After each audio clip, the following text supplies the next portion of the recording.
আসসালামু আলাইকুম। আশা করি তোমরা সবাই ভালো আছো। এসএসসি ব্যাচ 2026 অ্যান্ড 27 তোমাদেরকে এই ক্লাসে অনেক অনেক ধন্যবাদ।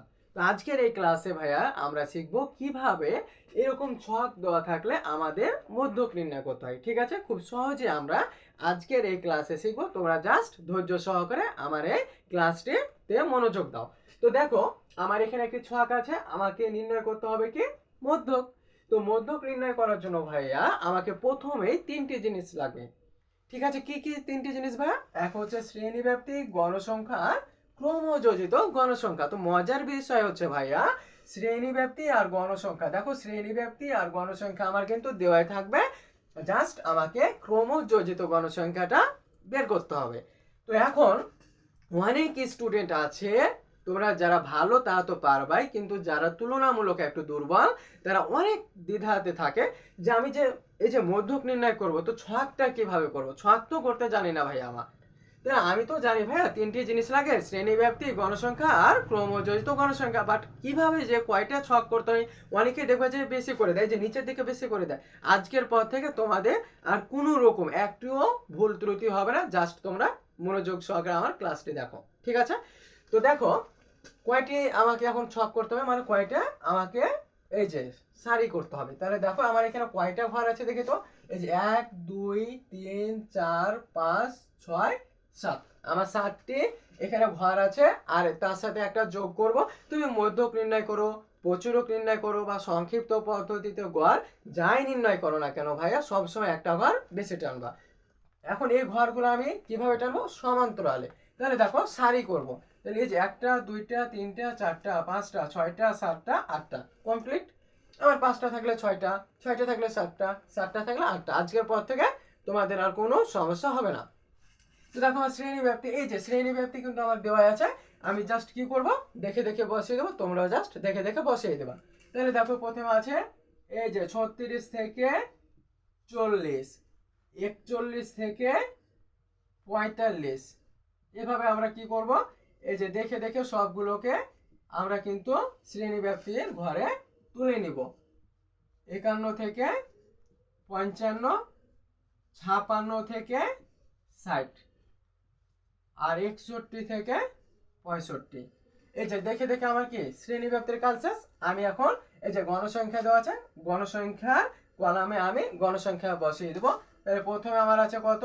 3, তারপর আছে 10, 18, 18, তারপর হচ্ছে 25, 8, 6। এখন n হচ্ছে মোট গণসংখ্যা। তাহলে মোট গণসংখ্যা কত আছে দেখো, 3 আর 10 যোগ করলে 13।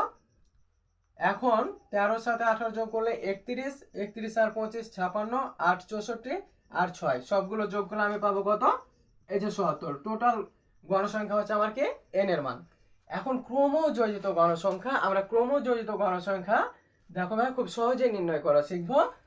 প্রথমকার গণসংখ্যা, এই যে প্রথমকার গণসংখ্যা আমার কি হবে, এই যে বসে যাবে। আর তারপরে আর আমি কি করব, এই যে যোগ করে বসাবো। 3 আর 10 যোগ করলে কত? এই যে 13। প্রত্যেকটা আমি কি করব, আর যোগ করব। তাহলে 13 আর 18 যোগ করলে কত?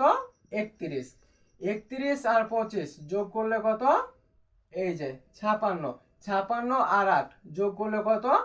64। 64 আর 6 যোগ করলে কত? 70। আমার কিন্তু ক্রমযোজিত গণসংখ্যার কাজ শেষ।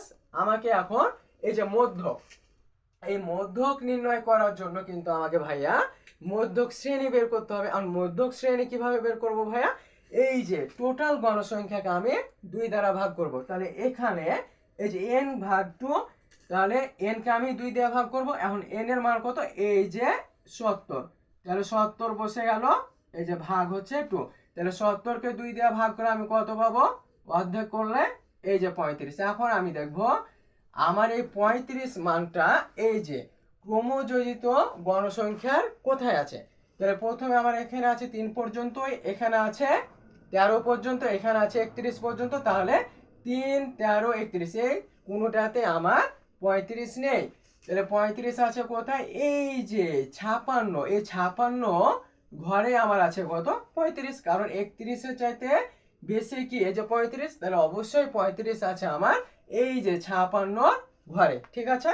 কারণ 56 যে শ্রেণীতে আছে সেই শ্রেণী হচ্ছে আমার কি এই যে মধ্যক শ্রেণী। তাহলে এভাবে চলে এলাম। তাহলে আমি এই যে এখন 35 যে শ্রেণীতে আছে, তাহলে 35 আছে আমার কত 56তে ক্রমযোজিত গণসংখ্যা। এই মানটা আমরা সব সময় দেখবো ক্রমযোজিত গণসংখ্যা। তাহলে ক্রমযোজিত গণসংখ্যাতে আছে এই যে 56 ঘরে 56 আছে আমার এই যে 51 থেকে 55তম শ্রেণীতে। তাহলে আমি লিখে দেবো যে অতএব মধ্যক শ্রেণী, অতএব